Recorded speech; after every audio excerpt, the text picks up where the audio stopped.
Jean, how are you? I'm fantastic. I'm very happy to see you on this environment, like ocean stuff and palms and everything. It's beautiful. I have it in Rio, actually, just here. I wish you were real. Can you hear me? Yeah, Okay, good. Very good. yeah. Nice to meet you. Nice to meet you, Oz. I've been listening to your shows on Spotify, and I'm very impressed. Thank you. Well, I'm impressed by what you've done in your life more than what I've done in my podcast. Well, thank you very much. Jean, how did you wind up doing this kind of work? I'm curious. Well, this is the problem of my life. I'm an ADHD compulsive type of guy with, unfortunately, a high IQ. When I was a kid, that was more a problem than an advantage. And I want to learn everything that is possible from the beautiful people that are on this planet. And I want to live 150 years at minimum. And I want to still cope with people that are in the 20s. So that's about it. And between everything, I've been an entrepreneur. So I've been running like 11 businesses in my life, selling, merging, getting rid of sometimes. And I just try to keep myself busy by, I don't watch TV, I don't listen to news. So I'm getting information from, I think what is most important, like clever people with a brain bringing some things to this society and having a life on purpose. Thank you. Remarkable. So how did you break the habit on listening to news? How'd you do that? You know what? It took me a long time. Yeah, it took me a long time too, because I think that it is really addictive. But since I cannot get my focus for a long period of time, I found that sitting in front of TV or even watching your computer for news gets you in a mood that is not going well for your brain. And sure. Yeah, and I felt that I started by just like cutting off the news in the morning and seeing what was the effect on the brain. And it was very positive, because I think that the news in the morning are the worst things to do. Like opening your phone in the morning is also a bad thing to do. And then starting from there, since I was not watching TV anyway, for movies, not interested in that, I prefer to learn stuff. So I cut it off a bit longer to the end. It's been years actually. Wow. And sometimes it's ridiculous, because I make the joke, like, I didn't know that Jesus was dead. That's a good joke.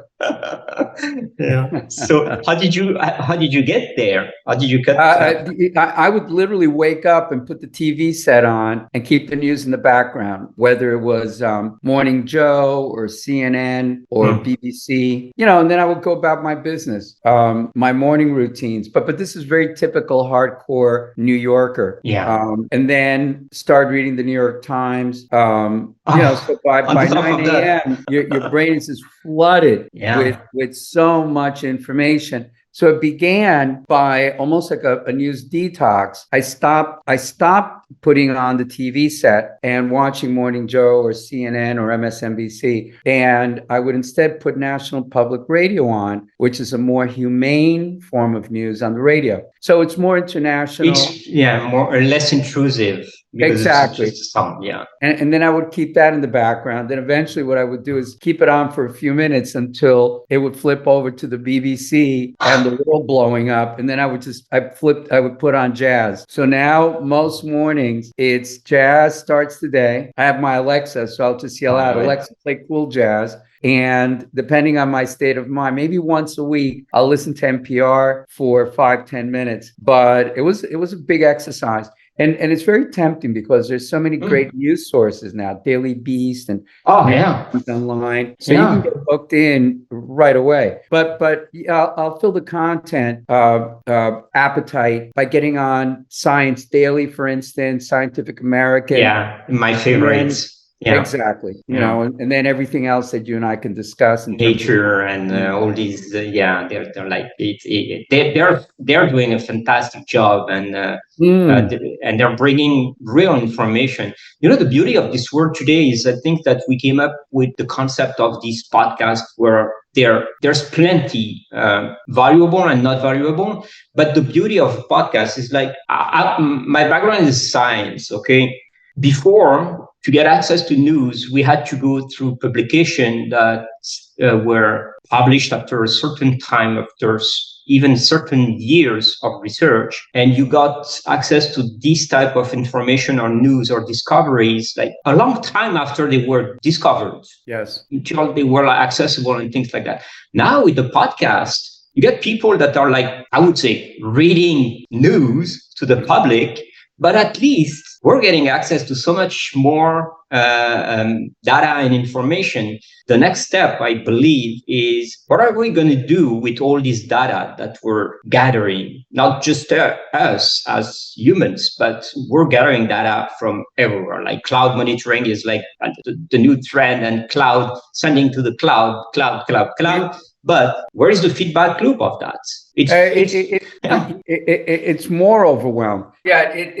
Now I in the evening, where the habit would be same thing. And again, I recognize that this is true in many cultures, but in New York, the need to stay hyper informed is overwhelming. So I remember that before I'd go to bed, I would also listen to the news. That's been many years. Oh my God. Wow. So you don't sleep very well when you get like swamped by those information, which are not very relaxing. No, or falling asleep listening to the news too. That these are very hard to break habits, and you don't realize it.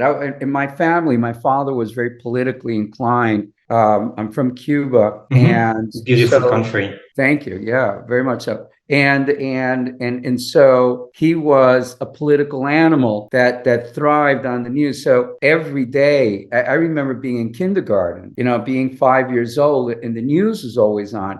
And so I would look forward to that. And in high school here in New York, you were taught, part of the English literature class was how to read the New York Times, but literally how to read it. How do you fold it, right? How do you get to the last page? How do you read the editorial pages?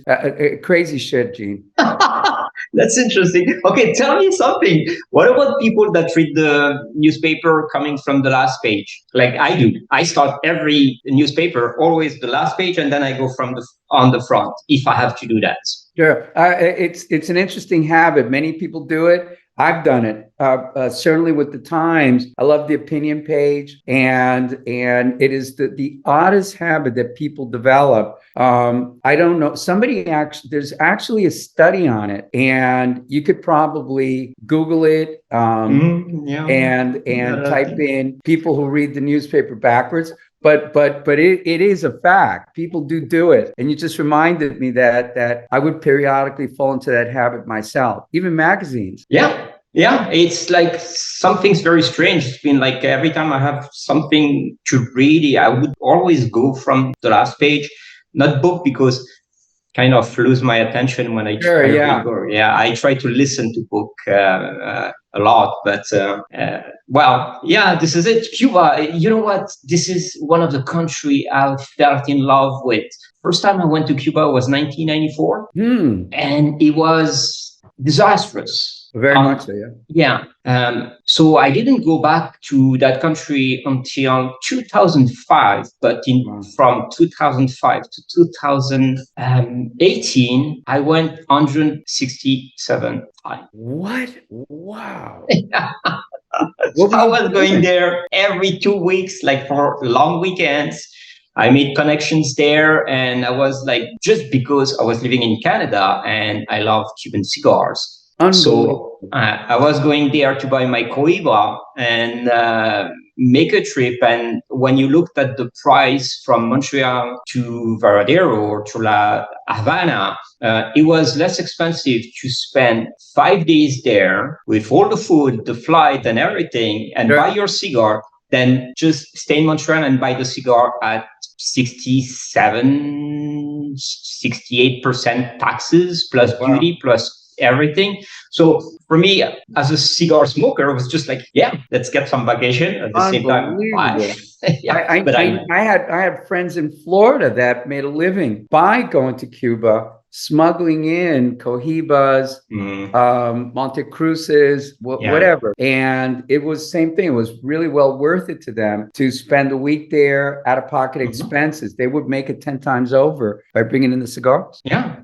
Still, now well, in the last, I think it's 5 years, Cuba raised the price of the Cohiba. We tried, at that time when it was supposed to be open between United States and Cuba, and then Trump came over and changed the rules. They bet on that, so they raised the price, but they got stuck with it. So that's it. I still love that country. I still have many friends there. It's a country where people have been suffering so much that they have this heart so open to the rest of the world. Because you live in New York, we live in these cities where, we think we suffer, but we don't suffer the way that the people from Cuba struggle. No, correct. No ideas of that. So we don't open our hearts the same way. We don't get to this awareness that they have, or this understanding of life is something beautiful. Even it's not money that is behind the beautiful. Correct. It's just life. Very much so. We could talk about value systems for days. I know. Let's start. Well, what? I love the part that we just talk, and I'm going to keep these exchange in the podcast because I keep them. I think that you and I just started out with a gem. Yeah, I love it. I love it. And this is the beauty of having like intellectual people that you start from a discussion, you shift to another, and at the end of an hour, just like, oh, what about the question I was supposed to ask you? Well, sure. Never mind. Well, when you talk about, did we start yet? Or you want to? Yeah. Okay. Yeah. It's like talking about biohacking. Everybody these days is a biohacker. Yeah. Right. So if you're when I started out in the 1970s, I was interested in nutrition. I started getting interested in nutrition in 1974, 1975. Right. So it began because I got interested in running. Now, nobody was running. Nobody was jogging. There were a few people here and there. Central Park was open to traffic. So if you ran in Central Park, you were breathing gas fumes with fucking lead. And then at the end of a run, you would light up a cigarette. This was that's so true. Yeah. If you get out the park alive, because 1974 was New York and Central Park was dangerous. You take your life in your hands. Yeah. So that was you're gonna talk. Can we close the door? Thanks. Sorry about that. No. So my interest was in the crazy new world of mind development, what was called the human potential movement. So in order to really get the full value of what I was doing, I got very interested in a program called EST, which is now called the Landmark Forum. Right? And this is the beginning of many of the workshops that have evolved into Tony Robbins, Joe Dispenza. We could just go on and on. And they were way before, Mind Valley people, and they were way before Dave Asprey and what followed after. Even if he calls himself, I have a lot of respect for Dave, but he calls himself the father of biohacking. But you guys were there way before. Yeah, and so marketing rules. Yes. He got himself a good marketing handle, and he's running with it. But there were many people from my generation that were already hacking the system. We knew that there were problems with traditional medicine. Many of us had family that had undergone a lot of medical procedures, abuse of medications, and so on, without ever considering the holistic aspect of a person's life, right? So we were the pioneers, and a lot of us became pioneers because we questioned the mainstream medical system.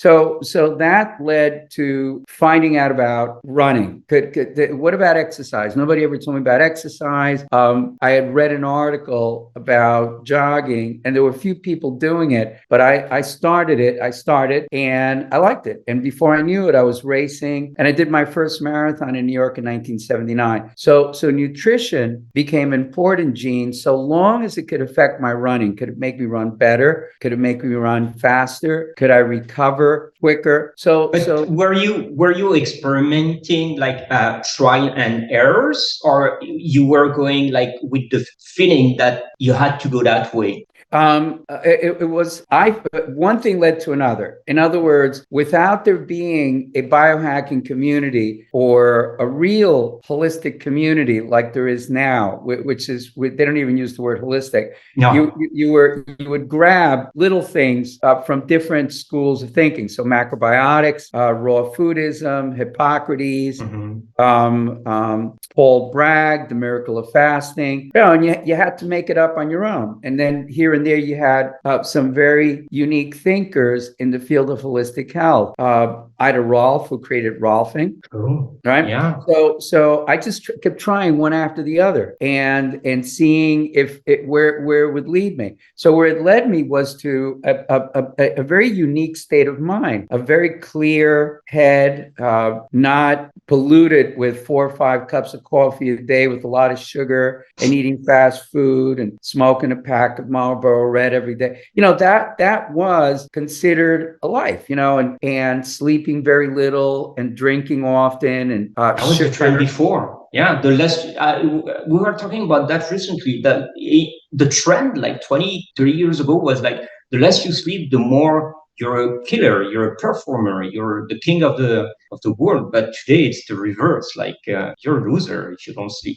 That's correct. Yeah. And centrally, and listening to other guests that you've had on, of course, everybody's now coming to the revelation that sleep is central, right? But how come? I mean, I put it first before everything else, before nutrition, before meditation, before exercise, before grounding, before socialization. If you're not really rested and you're not quantifying it, and I know you probably do, you could use a Garmin or an Apple phone or an Oura Ring or any number of tools to actually teach you how to get the best sleep possible so that then everything else that you do works for the better. Right. And there are studies coming out almost weekly on the fact that if you sleep well, right, if your deep sleep, your REM sleep, your heart rate variability all fall within a certain spectrum, you'll likely live longer, better. Yeah. Right. So that has to take center stage. And so now everybody's coming to that realization, the younger generation and so on. And we'll see the impact that it has culturally. But back in the 70s or the 80s, nobody had an idea. Yeah. And even we didn't even know that the proper function of the gut or whatsoever, or the impact on the serotonins and neurotransmitters and things like that. So that's a long shot to get into nutrition at that time. Respect. Yeah, and it was very fringe nutrition. Macrobiotics was very fringe. The most far out thinker in nutrition was Robert Atkins, right, with the Robert Atkins diet. Pritikin, who had the Pritikin diet. So you had two polar extremes in terms of what school of eating would you follow? Either high animal protein, which was Bob Atkins, or very strict vegetarian, which was Pritikin, with not even a drop of olive oil. Yeah. Right? It's just no fat, complex carbohydrates, a lot of vegetables, and maybe a little fish here and there, maybe.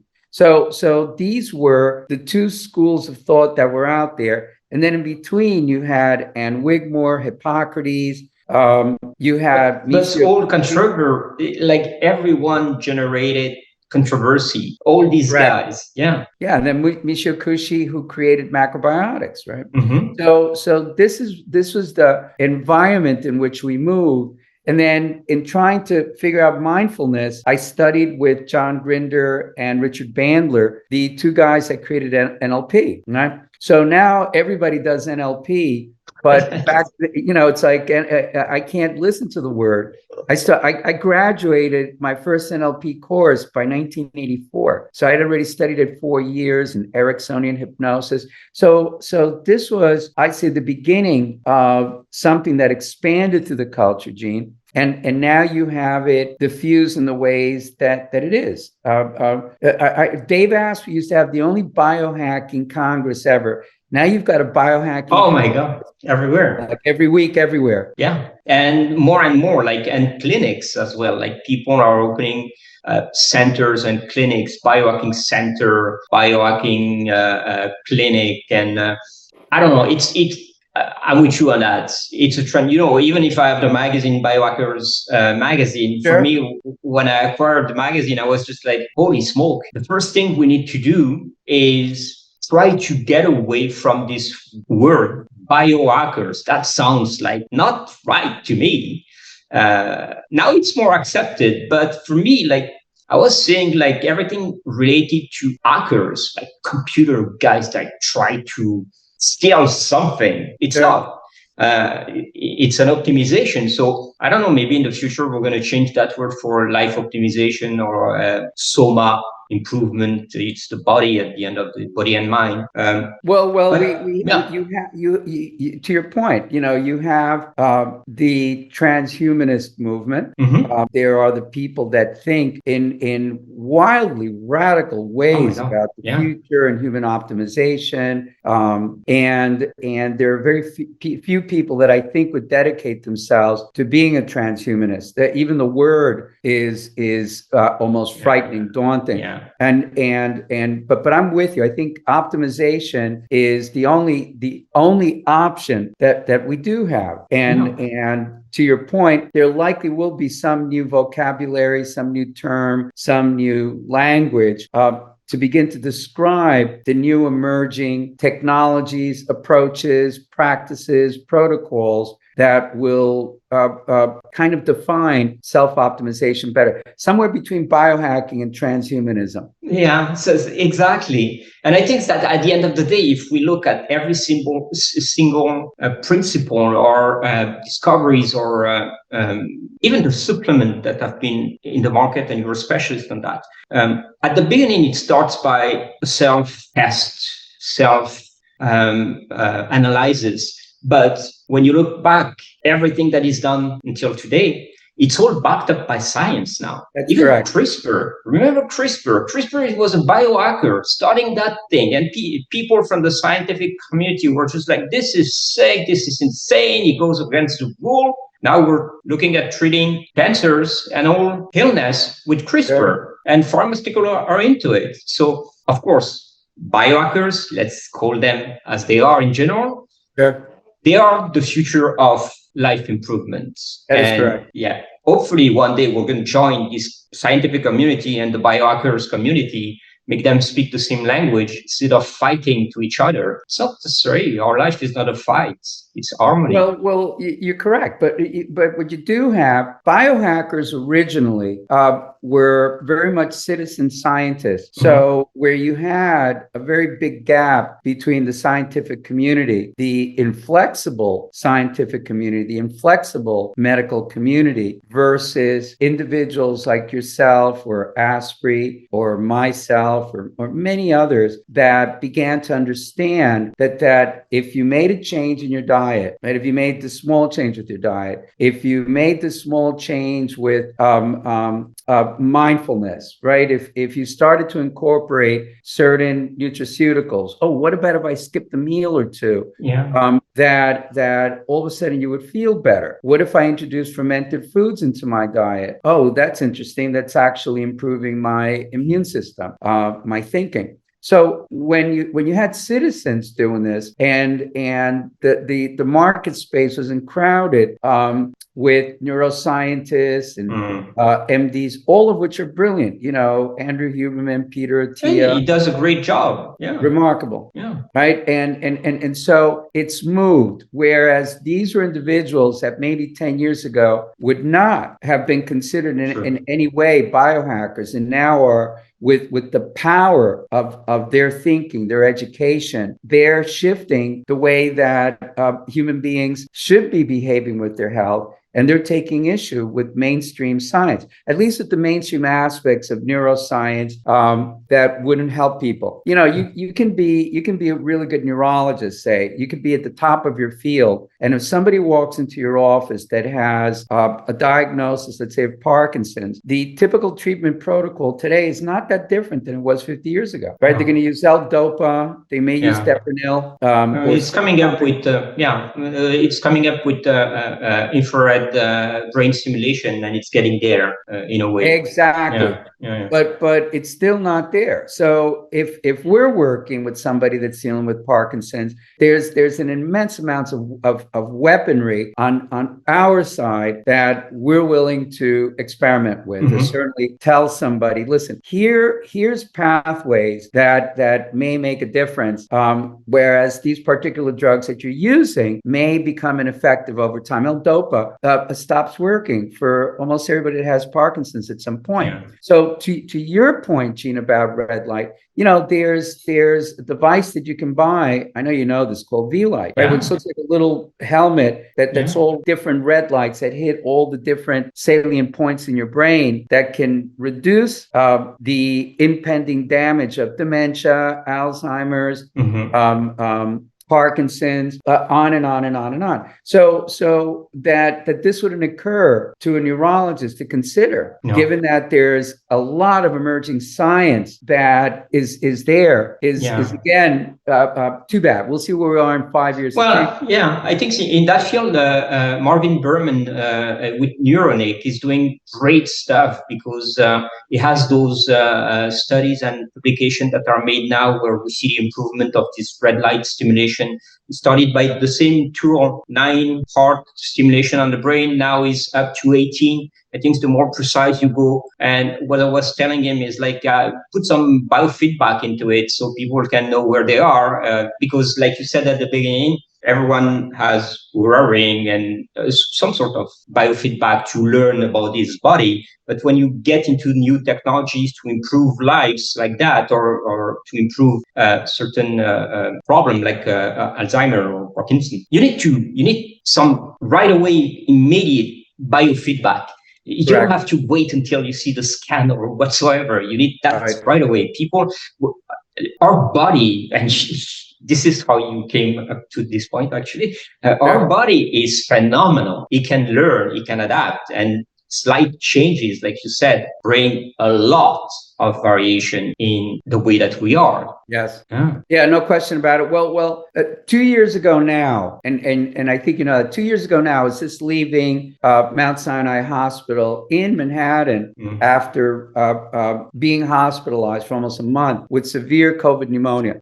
So this is before the vaccine was available. I don't know, but some people listening may be pro or anti-vaccine. Let's just say that the most vicious strains of COVID were in the population. So I probably had Delta Plus. And at that point, January of 2021, we were approximately 2 months away from the highest amount of people dying in America, right? As there was a peak all over again after the lockdown. So I had the misfortune of actually picking COVID up in a hospital, January of 2021, in a recovery room. And the gentleman that I was sharing the room with had flown over from England. So testing, at least back then, if you tested negative and you got on a plane, didn't mean that you were negative, right? It could be 3, 4, 5 days before it showed up. So I was in a recovery room with this gentleman from England, very well-known rugby player. And I had just gotten sports surgery on my neck, and he wasn't wearing a mask. Nobody in my area was wearing a mask at all. And I knew enough to know that I needed to get discharged. I did get discharged, but it was too late. So then I wound up back in the hospital about 2 weeks later and was diagnosed immediately with COVID pneumonia. I had half my lungs were filled with millions of microclots at about 76, 77% oxygen saturation. So I was dying at that point. It's like, the diagnostic was kind of easy there. And to our point, I still had enough brain left, even though I didn't think so, to do as much data search on my iPhone. And I kept showing it to the doctors. Well, what about vitamin D? What about nitric oxide? And there was absolutely no ability on the doctor's side. I mean, they kept me alive, but I wouldn't want to be kept alive like that again. Right. And with all the things that I recommended, which are now becoming much more standard protocols, and now, of course, most of the COVID mutations are much milder. We'll see if they get worse again. But I got it at the worst point. So all of that opened me up once I got out of the hospital, right around now, to asking bigger questions than I'd ever asked before about optimizing my body. How do I dropped down to 98 pounds, right? Wow. So from this weight, I dropped to 98 pounds. I lost most of my hair. And I had lost all hope in the process too, right? When I got home, it was crawling everywhere. Of course, yeah. And what do you do at that point? What do you do? You call in the doctors that treated you, and they pretty much fired me as a patient. Like, well, we don't know. What like, good luck. And so I had to sit down with my computer and a spreadsheet and go category by category, Jean. So it was diet, sleep, mindfulness, mood, states of mind. I mean, just about everything possible. Cosmetically, my skin, I just wanted to put everything down. And could my thinking be good enough based on the data available then and now to recover myself to where I was before, if that was possible? And could I overshoot the mark? Could I actually get even better? That's a mission. Yeah, that is a mission. Well, the hair came back. Yeah, absolutely. You're great, man. Thanks. And so the book After COVID. So when I wrote that, I wanted to make it not only the crazy story of being in the hospital, but more the workbook part. So these are the best portholes, the wormholes that you can move through, best products, best practices that are going to help you in terms of not having post-COVID or long-haul COVID syndrome. But beyond that, it turned out that a lot of the things that you and I would do to optimize ourselves worked for getting out of the horrific situation of being in post-COVID. Yeah. And this is like the trigger, and then it gets to the improvement and back on track. Absolutely. It's interesting because, I think that at the time, and it's of course, he raised polemics and discussion, but I think that all the doctors in the world are doctors with all due respect. My whole family are doctors, but they're just doctors. And with something so big coming up, hitting people and killing people, they were just like, I'm not going to take the risk to say something. I'm not going to take a decision. Like people today, what they do, they avoid responsibility. And this is exactly what happened. Doctors avoided responsibility. Government avoided responsibility. Ended up in lockdown and ended up having people, good luck, like you said. Wow. No question about it. Yeah. But it looks like we now know enough that we can optimize at any point, right? So now you've got a list. I've got a list. Many of your guests have lists. Many of the people that listen of how do you start to self-optimize? What is that? Where do I want to be? And I think and what I've learned certainly in the last 2 years, Jean, is that mindset also has to be cultivated. Right. Yeah. It's probably the most difficult part to change because, you cannot, well, in America, people are chasing the magic pill, but I think it's like they are capable, everyone is capable of following a diet or some sort of regimen in their life. But changing the mindset, that is something that, what tools, what do you use to change mindset of people? Number one is curiosity and education. So everybody's got to read.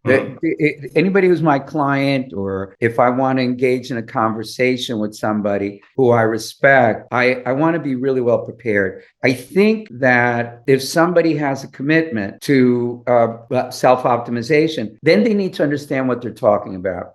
So I want them to read about quality of life. What are the best studies out there? What are books that are entertaining and engaging that are going to teach you something, right? And if it means starting, with Dave Asprey's book, okay, great, we'll start with that. If I need to get somebody up to speed quickly, I think Ori Hofmeckler's books are terrific, from Warrior Diet accessible, to 7 Principles of Stress. The anti-estrogenic diet, all of that. There's so much literature, right? And then beyond that, all the podcasts. I was saying, or TED Talks. Yeah, exactly. Yeah. So if you can listen to a TED Talk once a day, if you can't dedicate 10, 15, 20 minutes, or at least 2 or 3 TED Talks a week, let's say. Yeah. Right. And then deeply engaged. I think my little pet wants to say hello. Ah, nice. He just popped up. Nice. Likes to sit on my lap while I'm talking. So having pets. Yeah, absolutely. I actually posted some things on LinkedIn this week. I came to a discussion with some people, and they were saying like, you know what? I have this anxiety. I'm probably going to get a dog. And I go like, well, your dog is going to get anxiety. That's right. Yeah, that's not the way to solve your problem. That's correct. Yeah.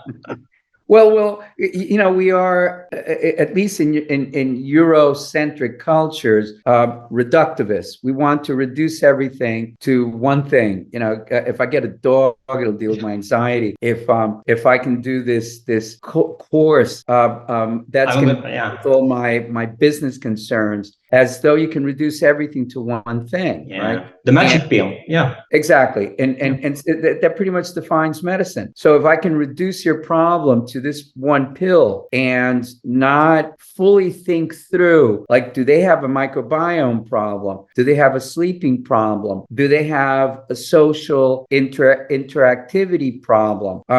Do they have a lack of curiosity problem? Then how in hell are you going to deal with your problem, your existential crisis for identity, and in order to look at yourself in any manner towards self-optimization, then education is really important. I was reading today an article about people in position of power and influence that talk about not reading books, right? That they take great pride in not reading. That this is now becoming something of a point of bragging, bragging rights. Wow. So how they learn or cultivate themselves, or just like trigger neuroplasticity? They probably don't, and they become impoverished for that. And there have been several well-known personalities recently that we all know about that have made that claim. So in the absence of being curious, in the absence of learning, understanding how the brain works, reading Matt Walker's book on sleep, for instance, then you're not going to turn the TV off at 11. You're not going to get up early and do morning routines. There's a need to fulfill the curiosity gap, and I think that's the beginning to self-optimization. Okay, but now I have a very tricky question in that sense. To be open to learn, or to be open to curiosity, don't you think that this is linked straight to the IQ or emotional intelligence? Both. I would say IQ first, but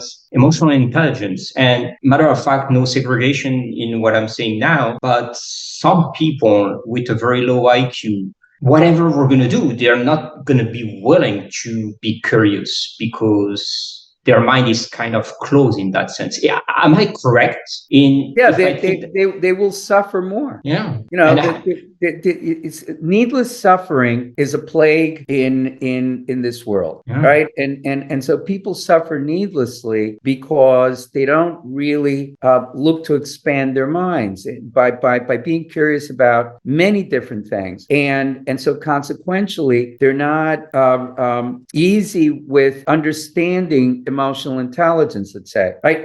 To even know the term emotional intelligence, you have to explore the different people that have written about it, wrote the book about it, and then apply it to yourself. So you go, well, wait a minute, this is why I've got problems in my marriage. This is why my kids don't like me. This is why I'm in such a nasty mood a lot of the time, or this is why I have angry outbursts, and I don't understand it. So if you want to self-introspect, you're going to have to pick the subject matter. At least that's what I would recommend, and then begin the process. Let me read a few pages at a time. There's a great thinker. His name is James Clear, right? And James wrote a book called Atomic Habits. Oh yeah, I read that one. Yeah, exactly. Before. So it's not like atomic habits. Yeah. Like little tiny atomic habits. Yeah. Start by doing small stuff, one step at a time. Correct. Now he's got an online course for free where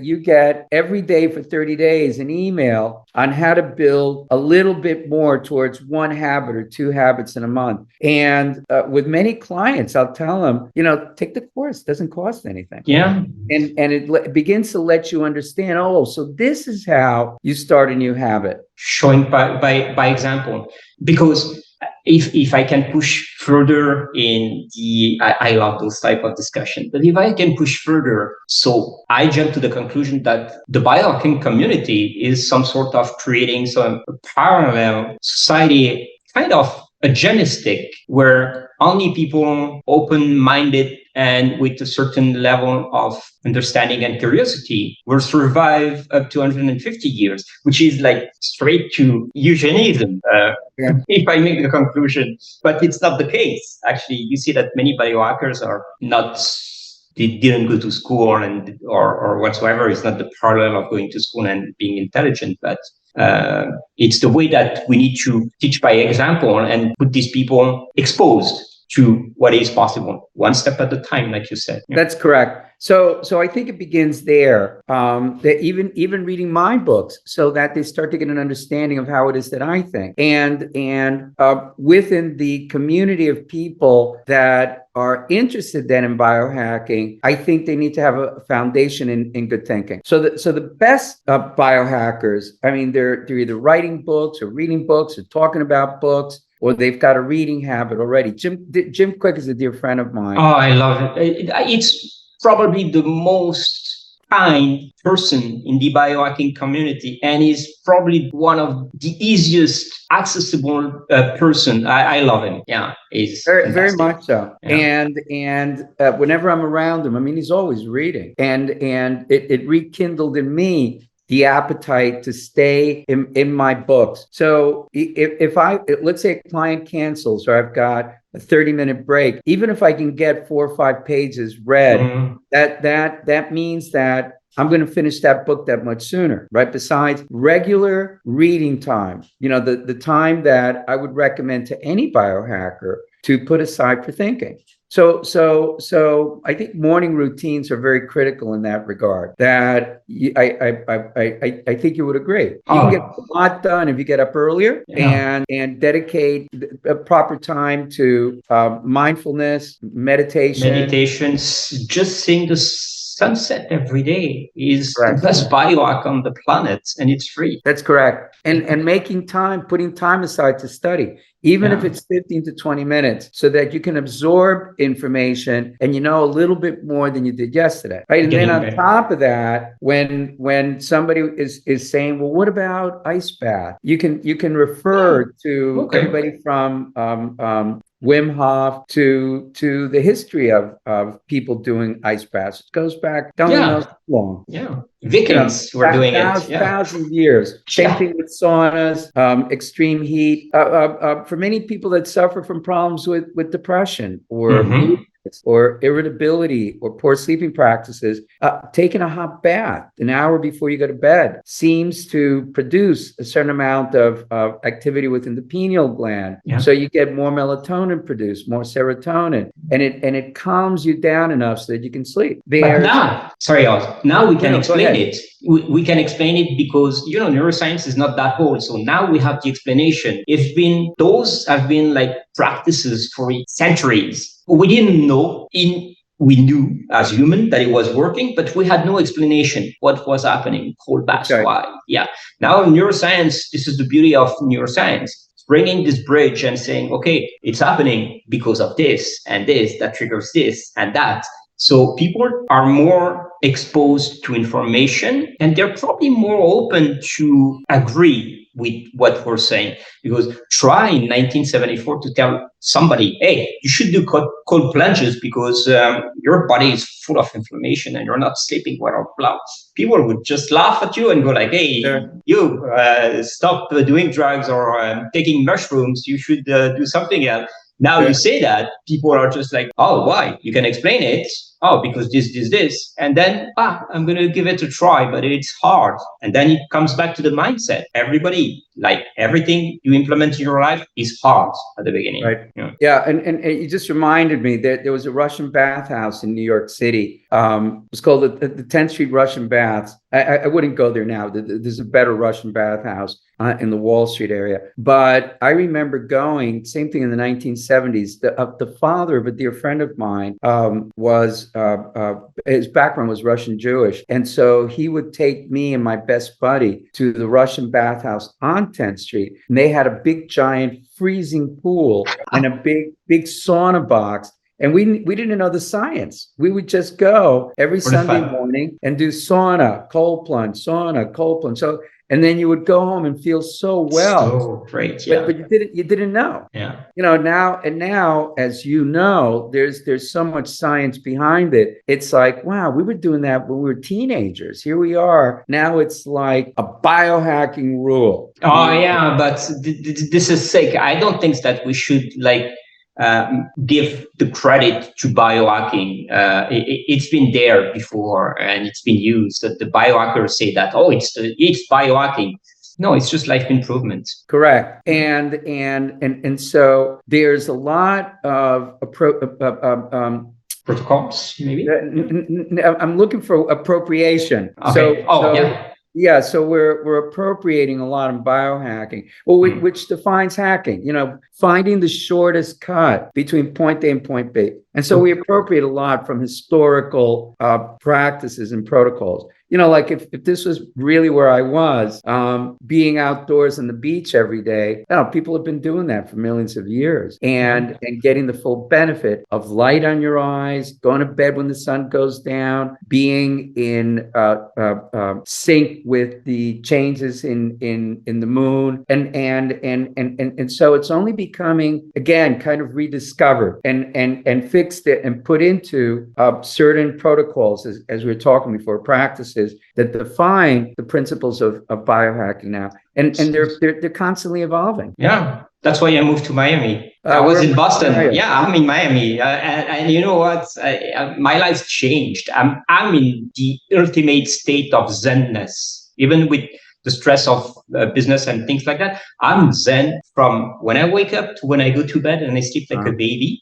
It's the environment. It's being like the vibes, the frequencies, everything here is different. But to the point, going back to what you said, this is the thing, thanks God, people like you brought all this science in a way to the world. Of course, at the beginning, it was an empirical way of doing it. Like I tried, it works, I do that, I adapt, I optimize, and then coming to a concept of pure life optimization. Now the science is backing up everything you've done and showing that everything you've done is on point. Sure. What's next?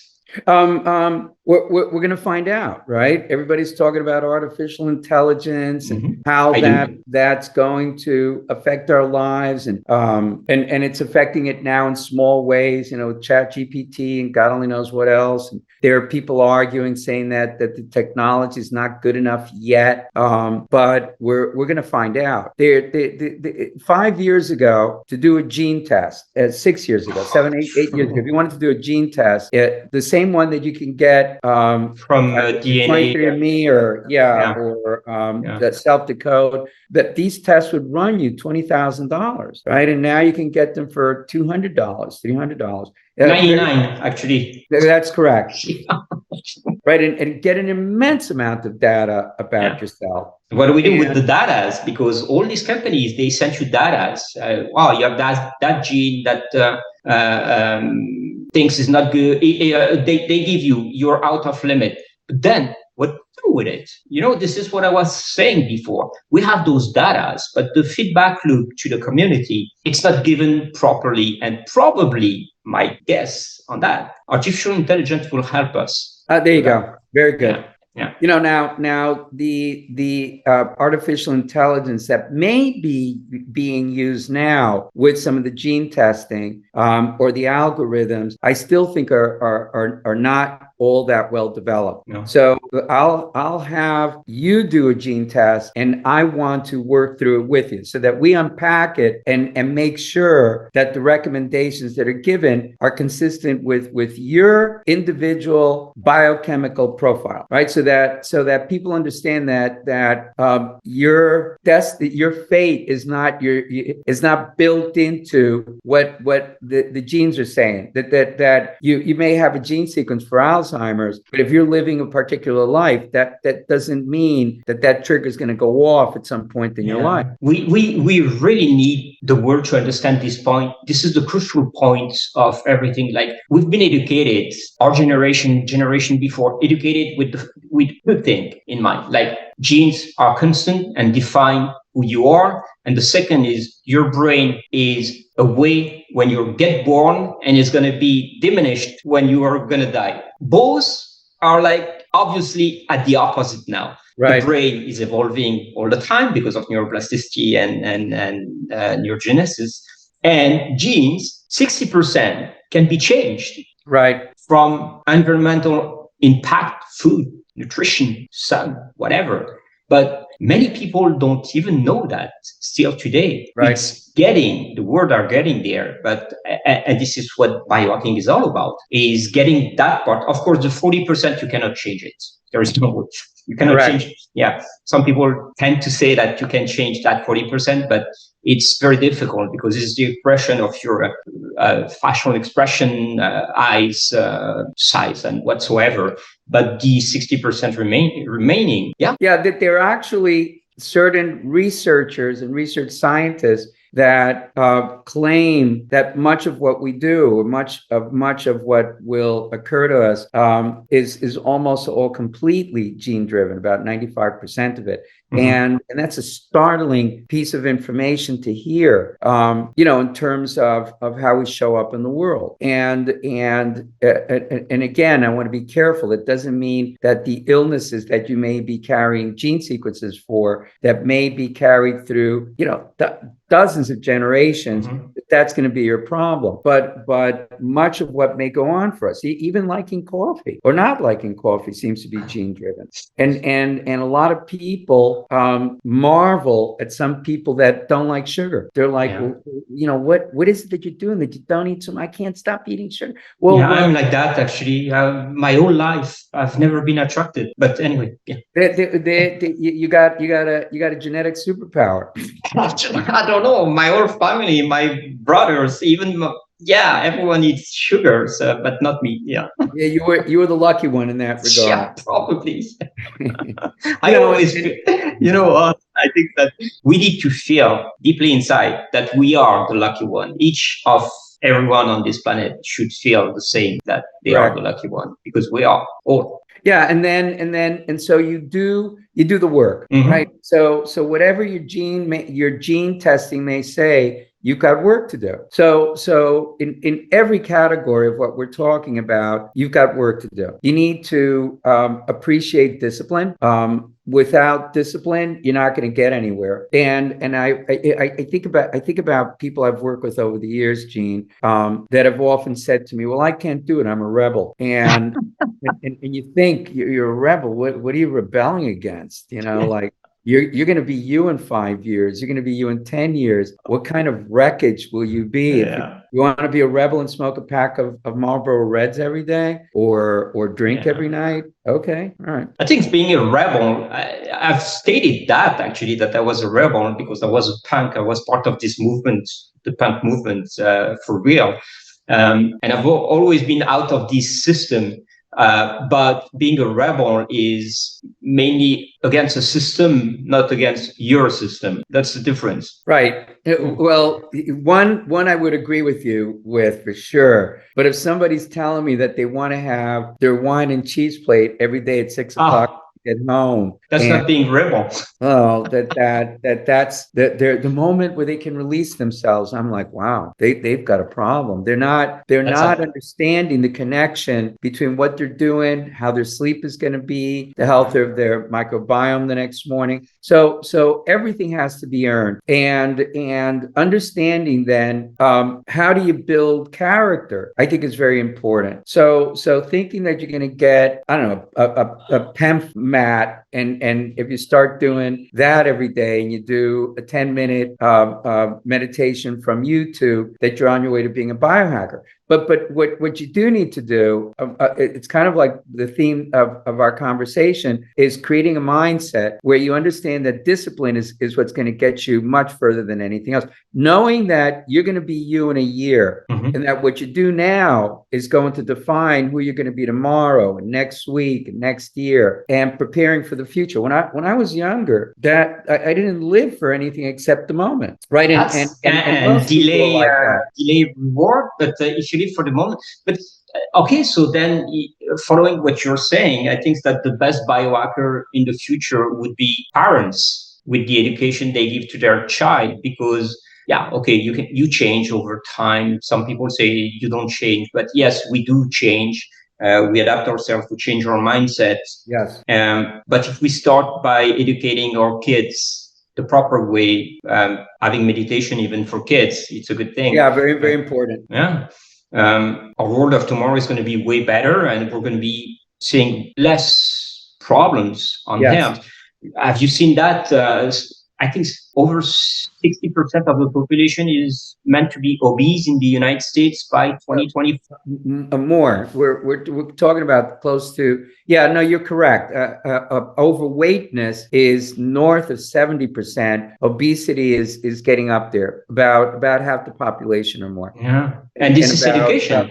30% of children under the age of 19 are obese, and it's all about how these kids are educated to turn to be obese or overweight when they grow up.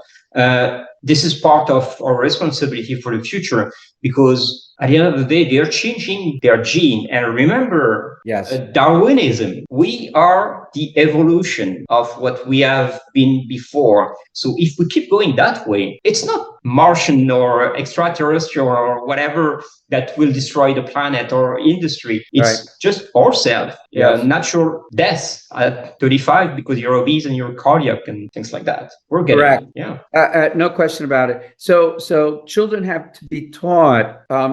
They ought to be taught about the connection between what they eat, what will happen to their bodies, in an environment where people are actually not taught at all the relationship between food and what goes on in their bodies and in their minds.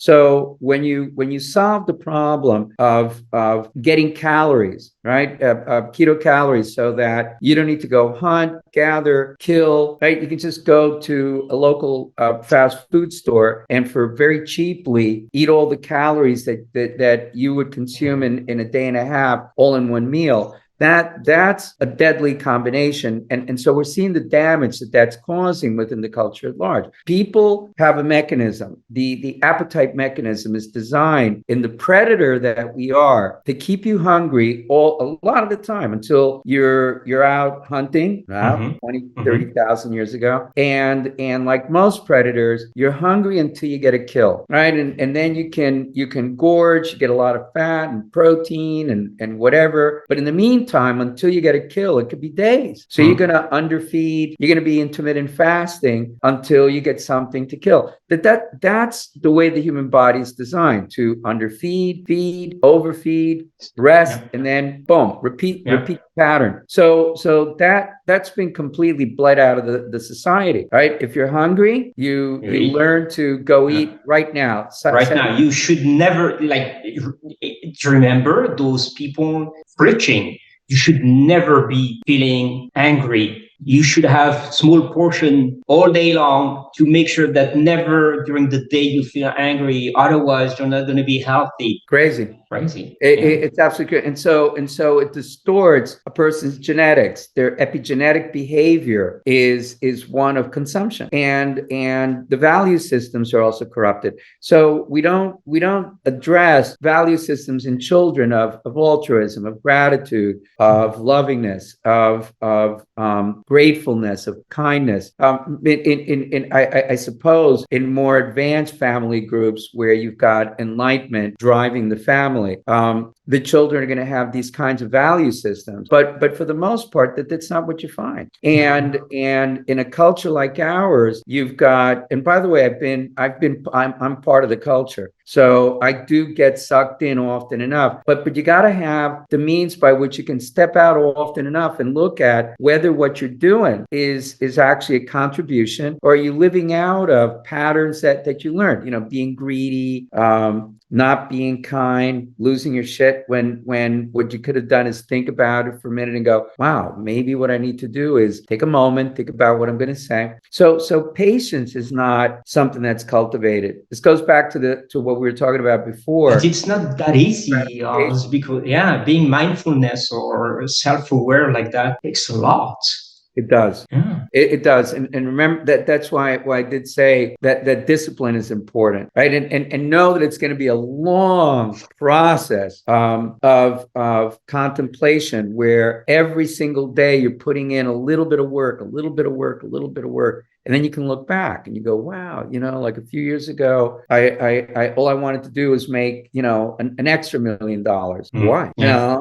Is that going to bring you any more happiness? There's a terrific course offered on Coursera online with Tori Santos. Now, Tori Santos is a professor at Yale. She teaches a course called Well-Being and Happiness, and it's like nothing. It's like $49 to do it online. Right? So Tori's course is the #1 best attended course at Yale. 1 out of 4 students do it, and millions of individuals now have done that particular course. So I figured, let me do it. And to discover what I thought I knew about happiness. It's embarrassing. You live a long life, and then you're thinking about, well, I thought that's what was happiness, and I needed that much money, and I need to accumulate this much wealth and this much property, and to understand what it means to be happy gives you an idea about how to conduct yourself. So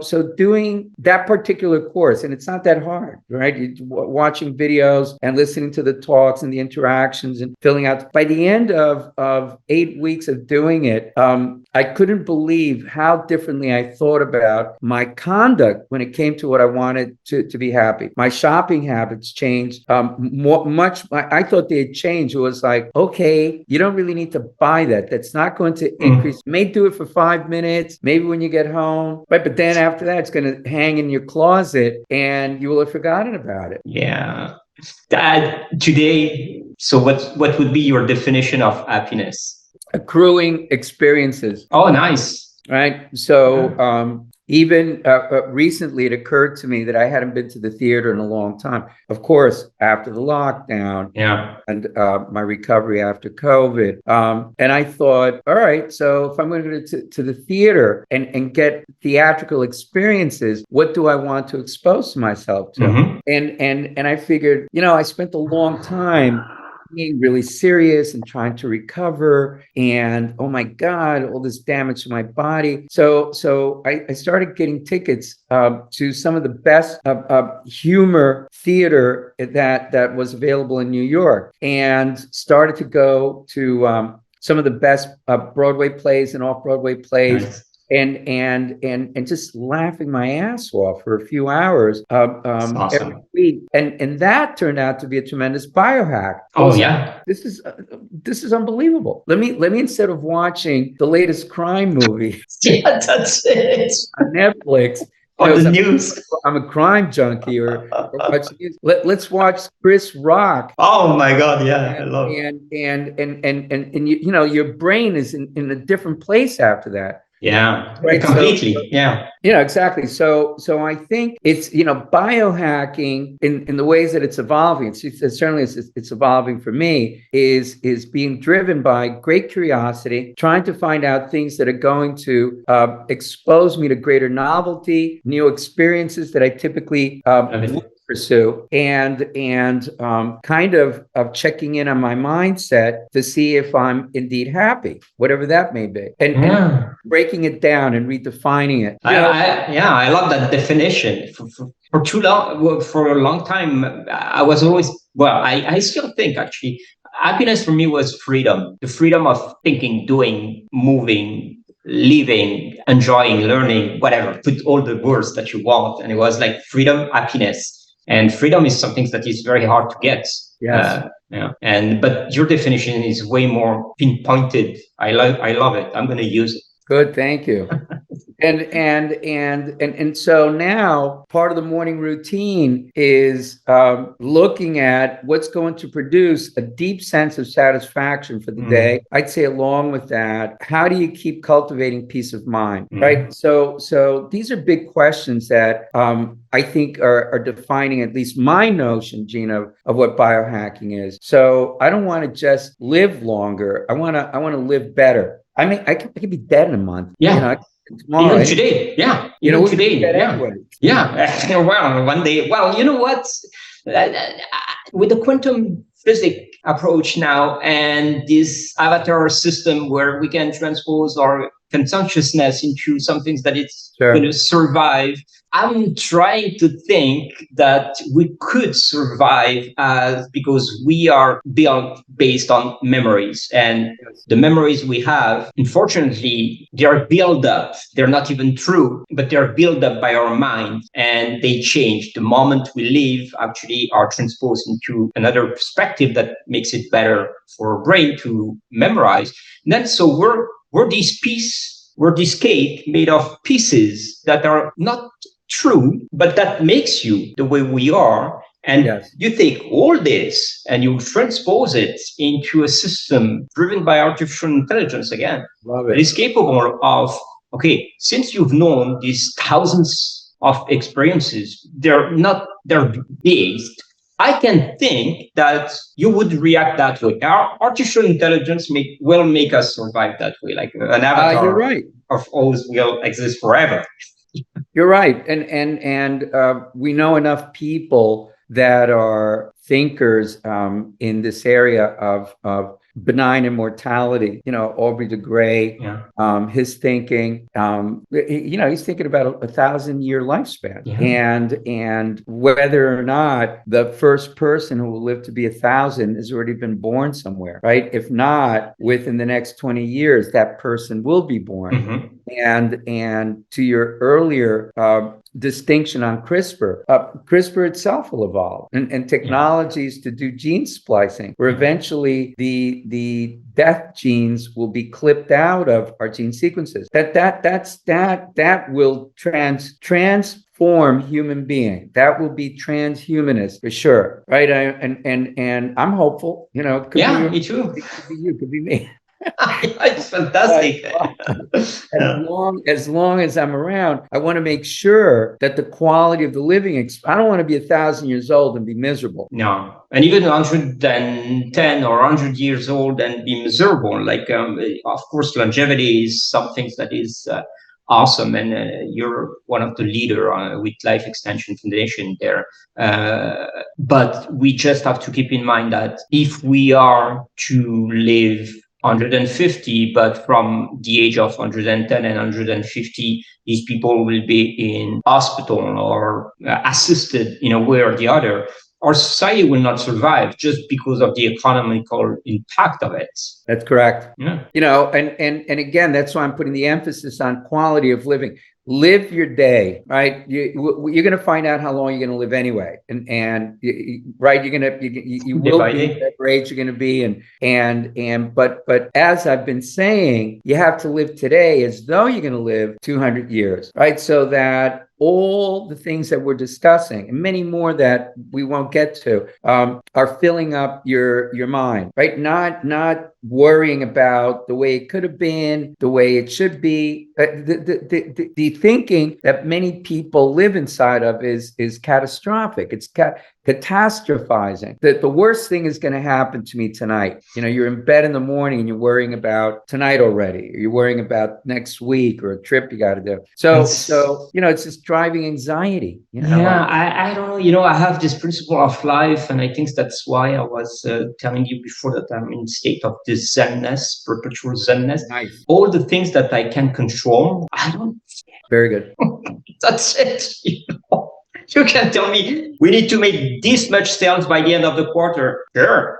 Yeah. What else? Okay. That's Zen mind. But most people can't or won't do the work to get. Some people get there naturally. You may be one of those that I built it up. I think I was anxious my whole life on everything. So what did you do? Well, I think that I started to be aware of who I am. That was the first step. Know my body, know my mind, exercise a lot. And then try to keep my mind clear on all aspects and always making some sort of introspection of, okay, you're living this situation. You went that way. What's your conclusion? Can you learn from it? Take a deep breath. Remember it because it's going to serve you in the future. And you build up that way and you change yourself that way. I was someone that was nasty. I've been an entrepreneur my whole life. So I was a nasty entrepreneur, arrogant and not nice with people that were working for me when I started my businesses and thinking that everything was due to me. Now it's the reverse. It's just like, and I think you learn because you learn about yourself. And it's probably biohacking in a way. Yeah. And there I would say appropriating much of what we would learn from the Stoics, from Buddhism, the science of Zen Buddhist meditation. And I love the work of Sam Harris. I love his podcast. I love his app. His app I cannot do without. That starts most of my days. Oh, that's interesting. Yeah, but I'll do my waking up meditation. I'll do a meditation before bedtime. And what he's done, which is brilliant, Jean, is he has so many guests on that are phenomenal leaders in Zen meditation, in all the different schools of Zen meditation. And so you can literally just scroll through and pick any number of meditations for start your day or end your evening. So you get Sam Harris's daily meditation, and then you get all these different flavors. To actually do a lovingness meditation, metta meditation for 15 minutes in the morning gives you a radical perspective. Oh my God! Yeah, right on how to conduct yourself. Yeah. And so in biohacking, it's understanding all the subtleties that come into play as a human being, and that you're getting older as every day goes by, right? And you want to get to your 50s and your 60s and your 70s with all this accumulated capacity. What does the world expect from you today, right? It expects you to be very well prepared, because if you're not, things don't end well. Yeah, that is true. And maybe the pressure that some people put on themselves because of just what you said, is too much. If you just put that bag of guiltiness and you leave it on the corner of a street, and you go like, well, this is the way I want to live, and I assume it, and I'm responsible for what I do, Yes. and I'm not for what others do or do to me. Yeah, I think you're in peace. Very much so. And that's what you need to be able to do at the end of your day, that you hit your pillow and you know that today you made a contribution. Today was a contribution to yourself, to the people around you, that my actions produce no harm, at least not intentionally. Yeah, gratitude and absolutely for being there. I so agree. Yeah, so although it's insane. Like we jump from subject to subject. It's probably my best podcast. I love it. It's terrific. It's terrific. It's insane. You've been through all sort of businesses, all sort of exposed on magazine and TV and everything. I asked you that before to what's next, but now I'm going to ask you it in terms of business perspective for you. Are you chasing any new goals, any new product, any new development, or are you writing a new book? A new book for sure. I write every day, no matter what, whether it's an essay or if I'm going to post on Instagram. It's typically an exercise in writing. So I like to post small essays, and then there's what I'll put on Medium, and all of it gives me 15, 20 minutes, half an hour where I can look at my thinking and where it's going towards the next book. Before I wrote After COVID, which is now my current book, after having written 5 books on. We're going to put the links for that. Yes. Yeah. And anti-aging and so on. Now I was thinking what I wanted to do was write a book on biohacking. Nice. I love it. But you have to change the title, not biohacking, because it's going to go in the middle of all these books in biohacking. Exactly. Yeah. So I looked at the market space and I realized it's really crowded. And what am I going to tell people to do? What everybody else is telling them to do? So I'm thinking at the heart of it all is really the quality of life that I want people to think about, and drawing on better thinkers than myself, much better, and what they've contributed to how it is that I'm putting together my brain so that the emerging mind is something that generates peace of mind for me and for people that would read the book. So it's a different angle in terms of qualitative living. The practice itself I love, but now, interestingly enough, I'm being invited to give courses and lectures all over the world. So we're back on the road. We were beginning that 5 years ago, and with the break in COVID, that stopped. But I'm very flattered. I'm flattered to be on your show. I'm flattered to. I'm honored to have you and have this discussion. It's just like it's so constructive. Some days I dream about having a friend close to me that I could share those thinking, because sometimes, unfortunately, I feel alone. Not lonely, but alone. I get it. Yeah. I get it. No, and it's there are a couple of things there. So one is I spent a lot of time alone, and that's by choice. Yeah. There was a time where I, certainly after COVID, where I was very lonely, and I knew that the journey back to myself, whatever that was going to be, meant that I needed to be very comfortable with my company. So now it's interesting. I'm very comfortable with my company, although there isn't this mad rush to have to be with a lot of people, right? And yes, I love the company of certain people, and I do go out but it's different than fear of missing out. That's it. Yeah. That's it. It's like, okay, what party's going on tonight that I can't make it to? Let me do one of my IVs and get myself up again. Or just spend an hour like every day. I spend like about 2 hours, no music, nothing, just looking outside. Wow. And being alone enough to put everything on perspective. But this is like my daily routine, and I was talking to a friend in Australia yesterday, and he was in the way to sell his business, and he goes like, well, you moved to Miami. What about your friend? Don't you miss them? And I go like, wow, don't you think that most of the time friends are just like drawing your energy more than bringing you to a point where you are enlightened? And I go like, no, I'm just like, I'm in the perfect environment where, being alone is a gift. Yeah, and I would say that it becomes a more contemplative life, not like a Zen monk up in Tibet in a monastery, right? No. But everything becomes, if you do this long enough, if you do biohacking long enough in the ways that you and I are looking to redefine it, if you're involved in this quest for self-discovery, everything becomes a contemplation. Not all the time. I mean, there's life interferes in just the way that it does. Yeah. But even then, you can sit back and just contemplate the moment. Just go like, wow, that was interesting. Yeah. And the time flies. Like people say, like, don't you get bored not doing? No. And I have ADHD. Imagine, how can you sit for 2 hours with ADHD? I don't know. It works. It seems that you may be breaking through that bubble, right?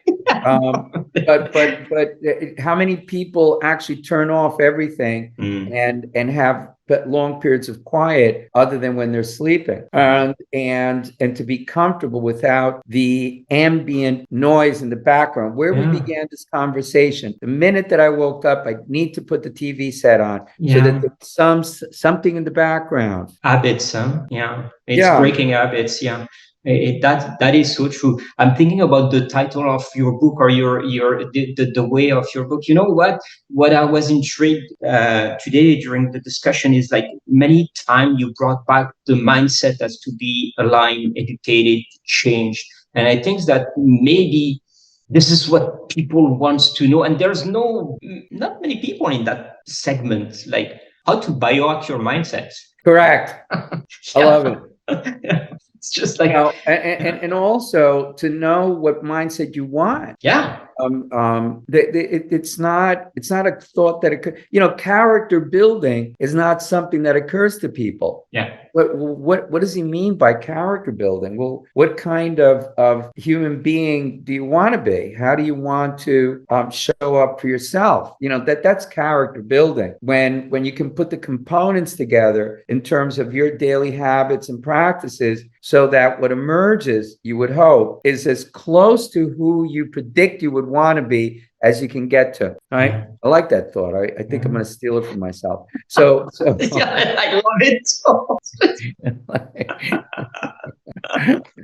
Yeah, like the ability to get behind the things that, remember, the discipline, right? David Goggins would tell you this. No discipline, no nada. He would put cup of fuck in between saying that, but correct. Exactly. So character building again implies that there has to be some discipline behind it, and you're moving to develop a particular mindset where you're just not so troubled. It's not trouble. The end result of being a biohacker, I don't know if it's living 250 years without infirmity. It's living a life where you're just not troubled. Exactly. Yeah. Where you're in peace and you keep learning. We're surrounded by all these quotes, like you need to love your job, you need to learn by mistakes, you need to go down 7 times and still go back on your feet. But when we look at all these quotes, they're honestly, it's just like, this is not character buildup. This is like quotes that people are throwing out and but have no signification or no impact on your own life. True. It's very true. What you're saying is very true. Yeah. It's like learning about yourself, not like who you are, who you want to be, like you said, and what is going to take you. And I jump back to one sentence you said before. Sure. Biohacking, going from A to B, finding the way to go from point A to point B. Correct. But I think that biohacking is actually that journey, that travel. This is the biohacking. It's not the finality in between those points. It's the way you're going to get there. It's true. Yeah.